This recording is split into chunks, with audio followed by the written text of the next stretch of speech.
Hello friends, welcome back to my YouTube channel. React JS सीखने की इस series में हम यहाँ पे आगे कंटिन्यू करेंगे।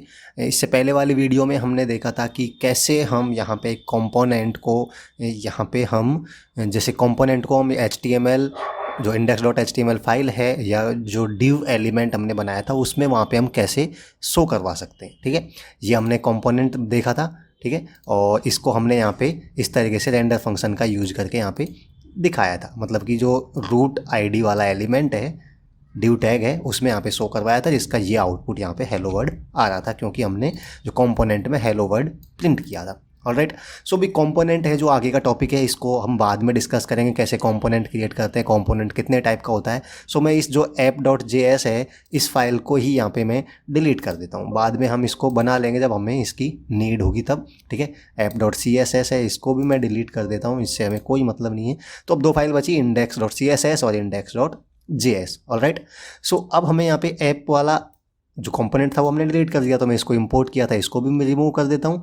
ठीक है, अब यहाँ पे हम बात करेंगे बेसिकली इस वीडियो में कि रिएक्ट में JSX क्या होता है। ऑलराइट, सो इसको में JSX क्या होता है, यहाँ पे हम बात करेंगे रिएक्ट में JSX क्या होता है। ठीक है, सो JSX का मतलब होता है जावा स्क्रिप्ट XML। JSX का मतलब होता है जावा स्क्रिप्ट XML। ओके, सो अब इस JSX का यहाँ पे रिएक्ट में क्या यूज है, ये किस काम आता है, ये हम बेसिकली यहाँ पे बात करते हैं। सो इसका यूज क्या होता है, इसका यूज करके हम क्या कर सकते हैं, जावा स्क्रिप्ट में HTML के कोड को लिख सकते हैं। सो अब आप सोच रहे हो जावा स्क्रिप्ट में HTML कैसे लिख सकते हैं। जी हाँ, अभी हमने लिखा ही था जावा स्क्रिप्ट में HTML कैसे लिख सकते हैं। तो ये हम बात करते हैं कि जावा स्क्रिप्ट में कैसे हम HTML कोड को लिख सकते हैं। ठीक है, सो अभी हमने जो ऐप कंपोनेंट बनाया था उसमें लिखा भी था, बट वो हमने डिलीट कर दिया, तो मैं ऐप को वापस से डिलीट कर देता हूँ। ऐप कंपोनेंट के हमें नीड नहीं है, हम बात करते हैं index.jsx में। ठीक है, तो हम यहाँ पे बात करते हैं JSX को। बेसिकली JSX क्या करता है, JSX हमें अलाउ करता है जावा स्क्रिप्ट में HTML कोड को लिखना, JSX के द्वारा ही पॉसिबल है। ठीक है, सबसे पहली लाइन है यहाँ पे हमने दो लाइन लिखी हुई है, इंपोर्ट रिएक्ट फ्रॉम रिएक्ट और इंपोर्ट रिएक्ट डॉम। हमने रिएक्ट और रिएक्ट डॉम जो मॉड्यूल है इनको इंपोर्ट किया हुआ है। ऑलराइट, सो अब हम क्या करते हैं, ये हमारी जावा स्क्रिप्ट है, JX फाइल है, जावा स्क्रिप्ट का कोड है, इसमें हम HTML लिख सकते हैं। कैसे लिख सकते हैं वो मैं आपको बताऊंगा। अभी हम क्या करते हैं, यहाँ पे मैं HTML लिख के बताता हूँ आपको। लेट्स से हम यहाँ पे ऐप कंपोनेंट बनाया था, इसलिए उसको यहाँ पे यूज कर देते। यहाँ पे हम डायरेक्ट HTML भी लिख सकते हैं। जैसे लेट्स से मैं यहाँ पे लिखता हूँ H2, और जो H2 टैग का यूज़ करके मैं यहाँ पे लिख सकता हूँ HTML लिख सकता हूँ यहाँ पे। Let's say this is a H2 tag, कुछ भी मैं लिख सकता हूँ। ठीक है, तो ये H2 टैग कहने का मतलब है ये हमारा जावा स्क्रिप्ट है, और इसके अंदर हमने यहाँ पे ये क्या लिखा है, ये HTML लिखा हुआ है। सो अब यहाँ पे हम पहले ऐप कंपोनेंट बनाया था उसको यूज़ कर रहे थे, बट हमें डायरेक्ट यहाँ पे HTML भी यूज़ कर सकते हैं। इस HTML को हम कहाँ पे शो करवाना चाहते हैं, रेंडर फंक्शन है, दो ही पैरामीटर लेता है, एक तो क्या है जिसको शो करवाना चाहते हैं, सेकेंड कहाँ शो करवाना चाहते हैं। इसको हम शो करवाना चाहते हैं कहाँ पे, रूट ID वाले एलिमेंट। सेव करूँगा, इसको रिफ्रेश करता हूँ मैं। सो यहाँ पे हमें कुछ ये एरर यहाँ पे हमें बता रहा है this is a H2 tag. So ये हमें यहाँ पे इसको प्रिंट कर पा रहा है कहाँ पे, ID वाले एलिमेंट में।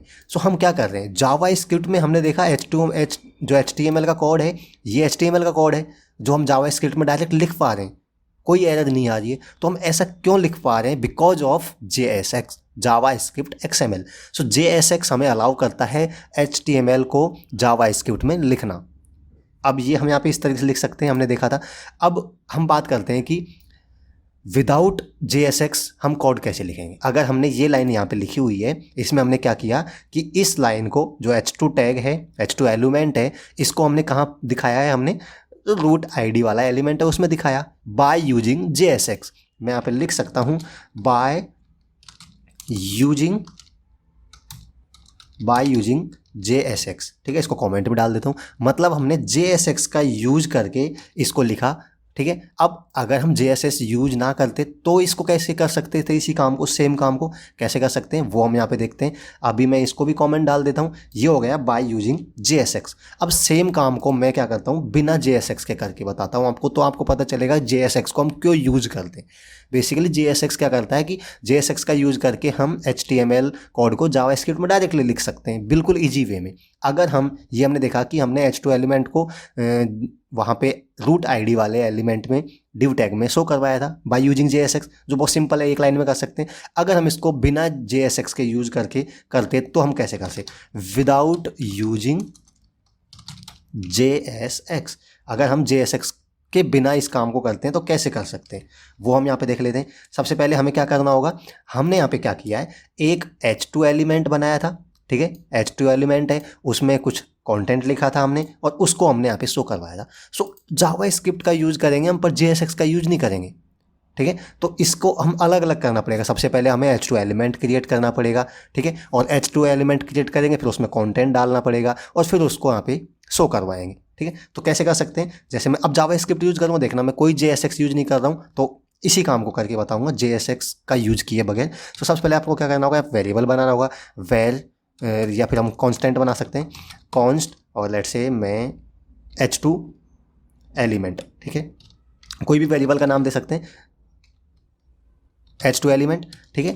अब मैंने क्या किया यहाँ पे, इसके लिए एक फंक्शन होता है, इसके लिए एक फंक्शन होता है एलिमेंट क्रिएट करने के लिए, डॉक्यूमेंट डॉट क्रिएट एलिमेंट, ठीक है, डॉक्यूमेंट डॉट क्रिएट एलिमेंट। कौन सा एलिमेंट क्रिएट करना है वो आपको यहाँ पे बताना होगा। हमें क्या करना है, H2 एलिमेंट क्रिएट करना है, तो हमने ये एलिमेंट क्रिएट कर दिया। स्टेप 1, सबसे पहले हमने एलिमेंट क्रिएट किया। अब जो हमने H2 एलिमेंट क्रिएट किया है, जो H2 एलिमेंट हमने क्रिएट किया है, इसमें हमें क्या करना होगा, इनर HTML, मतलब इसमें कुछ कंटेंट डालना होगा, इसमें इनर HTML डालना होगा। तो वो HTML क्या होगा, let's say this is H2, हम लिख सकते हैं बाय यूजिंग जावास्क्रिप्ट। जावास्क्रिप्ट मतलब कि हम यहाँ पर कोई भी JSX यूज नहीं कर रहे हैं, सिंपल प्योर जावास्क्रिप्ट यूज कर रहे हैं, ठीक है। तो हमने क्या किया, सबसे पहले एलिमेंट क्रिएट किया, H2 element by using create element function. उसके बाद हमने क्या किया, उसमें कंटेंट हमने डाला।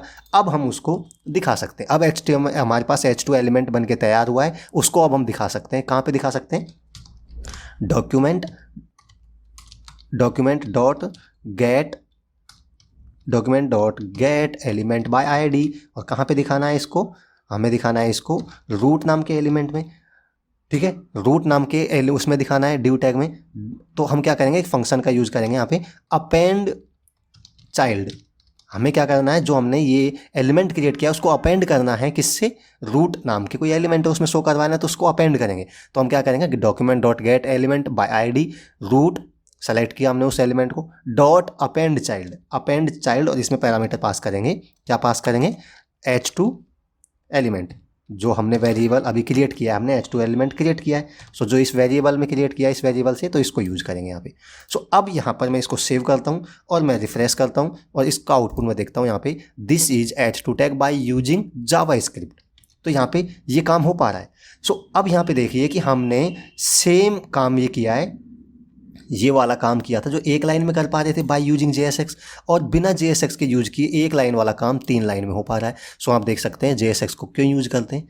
JSX से हमें बिल्कुल सिंपल ईजी हो जाता है जावास्क्रिप्ट में HTML को लिखना। डायरेक्ट हम HTML लिख सकते हैं जावास्क्रिप्ट में by using JSX। So JSX क्या है, JSX is stand for JavaScript XML, या कह सकते हैं जावास्क्रिप्ट एक्सटेंशन भी होता है। तो हम यहाँ पर इसका यूज करके हम डायरेक्ट HTML को जावास्क्रिप्ट में लिख सकते हैं। सो मैंने आपको बताया था कि सेम काम हमने जावास्क्रिप्ट का यूज़ करेंगे या विदाउट JSX का यूज़ करेंगे तो 3 लाइन में हो पा रहा है, और अगर जावास्क्रिप्ट JSX का यूज़ करेंगे तो हम यहाँ पर उस काम को एक ही लाइन में कर सकते हैं। सो ये 3 लाइन वाला काम था, इसको मैं कमेंट कर देता हूँ, इसको हम एक ही लाइन में यहाँ पे लिख सकते हैं। और कैसे लिख सकते हैं वो आपको पता है कि डायरेक्ट हम H2 टैग के अंदर कुछ भी लिखेंगे और उसको मैं सेव करूँगा और रिफ्रेश करूँगा, तो आप देख सकते हैं ये डायरेक्ट यहाँ पे इस तरीके से आप जावास्क्रिप्ट में HTML को डायरेक्ट लिख सकते हैं। ओके, सो ये हमने देखा कि JSX क्या होता है और JSX को क्यों यूज़ करते हैं, वो आपको पता चल गया होगा JSX को क्यों यूज़ करते हैं। ठीक है, सो बस इस वीडियो में इतना डिस्कस करेंगे। मैं आशा करता हूँ कि यहाँ पर आपको ये इस वीडियो से कुछ समझने को मिला होगा, काफ़ी कुछ सीखने को मिला होगा। अगर वीडियो आपको अच्छी लगी तो आप लाइक करके कॉमेंट करके बता सकते हैं कि आपको वीडियो कैसी लगी, और आप इस चैनल पर जाके, मेरे चैनल पर जाके यहाँ पर आप प्ले लिस्ट को भी विजिट कर सकते हैं। ये हमारा चैनल है, यहाँ पर जाएंगे तो आप देख सकते हैं प्ले लिस्ट वाले सेक्शन में जाएंगे तो यहाँ पर काफ़ी सारी प्ले लिस्ट मैंने यहाँ पर क्रिएट की हुई है, इनको आप विजिट कर सकते हैं। सकते हैं। यहाँ पे काफ़ी सारी वीडियोज़, काफ़ी सारे ट्यूटोरियल्स और काफ़ी सारे PHP प्रोजेक्ट्स भी यहाँ पे आपको मिल जाएंगे, तो इनको आप विजिट कर सकते हैं। और ये हमारी रिएक्ट वाली ट्यूटोरियल सीरीज़ है, जिसमें हमने देख सकते हैं कि यहाँ पे 5 वीडियोज़ मैंने ऑलरेडी अपलोड कर चुका हूँ। सो आप रिएक्ट को सीख रहे हैं तो इस ट्यूटोरियल सीरीज़ में जाके इन पहले वाली वीडियोज़ को भी आप देख सकते हैं, अगर आपने नहीं देखा है तो। Alright, so that's it for today. Thanks for watching this video. मिलते हैं नेक्स्ट वीडियो में, तब तक के लिए bye bye and take care.